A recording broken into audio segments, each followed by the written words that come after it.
Howdy everybody, this is Audrey the Lincoln Lady at Planet Lincoln Love Field here in Dallas. Today it is Rumble in the Car Garage. I'm going to do a GMC versus Ford because I've got a Yukon and an Expedition. So we're going to stack them up back to back and I'm really excited about it. So starting with the 2021 Yukon, it is an XL. So if this were a Chevy, it would be a Suburban. This is the big boy. It's got lots of really nice features on it. Mileage 54,330. We have it advertised for $55K on our website.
Obviously I can get in here, but it would be nice if we had something besides the inappropriately named handle for us short people.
So take my view with a grain of salt. I'm pretty open about seeing the world through blue oval glasses.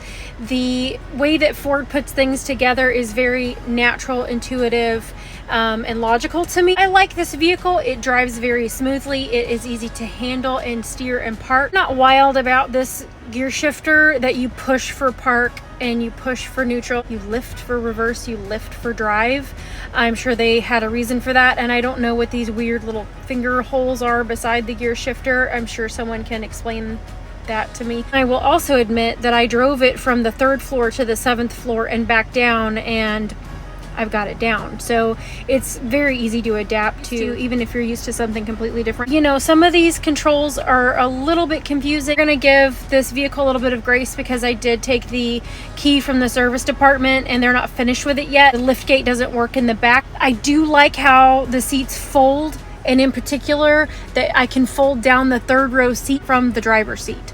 I just push a little button and they just, I mean, your kids are giving you lip back there, you just squash them. The second row also has a little lever, and the seat just easily, very lightly glides back and forth. I love that too. So there's a couple things that I really did appreciate that this vehicle has. I like that this vehicle is equipped with a 360 camera. It's an SLT. I know there's a Denali above that in this brand. This is not hard loaded, but you still have that 360 camera that I thought was pretty impressive. With you get that up the vehicle blind spot view. I did like that. Stay tuned for the Expedition coming right up. Alrighty, time for the Ford. This one is a 2020 Expedition XLT, so they're comparable trim levels. This one is the short wheelbase, whereas that Yukon was the Yukon XL. So this is going to be more the size of the standard Yukon or a Tahoe in size. 41,916 miles, so it's less miles, but it's a year older. It's a 2020. Price tag $42,500.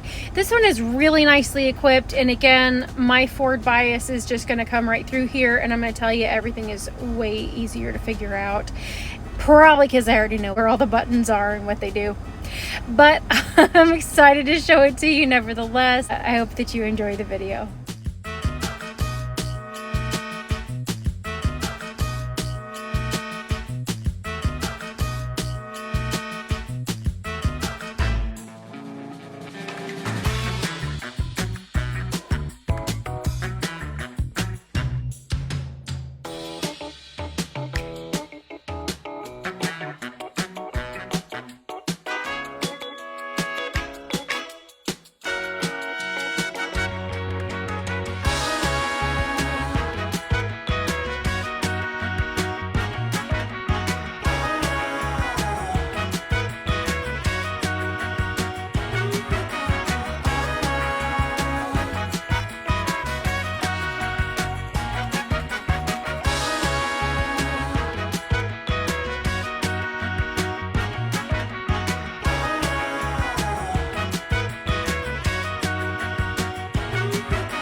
Okay, so after I've explored everything on this Expedition, this one does not have the 360 cameras, so point to the GMC. I do like that you can completely chomp your third row passenger from the front. It might be different if you have someone sitting in that seat, I don't know. In the Ford and Lincoln product, all you can do is bop them upside the head like little bunny foo-foo. I don't know if you can see because it is really bright with the moonroof open and really dark with it shut. This one has the limo tinting, which I think is annoying. You have this cool conversation mirror that you can flip down and the driver can actually look people in the face. It does have the rotary dial gear shifter. It's pretty easy to use. I thought, what is this M button in the middle? Well, it puts it in manual mode. It puts in the display all 10 gears. Things use these plus and minus buttons to shift through the gears manually, which is probably exciting to nobody. It's like second to back seats in a Mustang. This one does have the volume controls on the steering wheel that I did not see in the GMC. I do like the 360 camera on the GMC. I like the adaptive cruise control on it. This Expedition seems to have just the regular cruise control, but we've got memory seating with the easy entry exit, so it's going to pull the seat all the way back, push the steering wheel up out of the way, so if you have somebody else driving the vehicle who's taller than you, they can actually get in. Something else for us short stuffs is this A-pillar handle. It is crucial. This one does have the power fold mirrors. They're tit for tat on features. Expedition has some things that Yukon doesn't. Yukon has things that Expedition doesn't. So it's just going to come down to what do you like better. They're both fantastic vehicles. Thanks for joining me on my back-to-back comparison of the GMC versus the Ford. I had a good time going through the features and making the video. I hope you enjoyed it as well. I'm overdue on posting a video of one of our classic vehicles. Stay tuned. That's going to be the next video.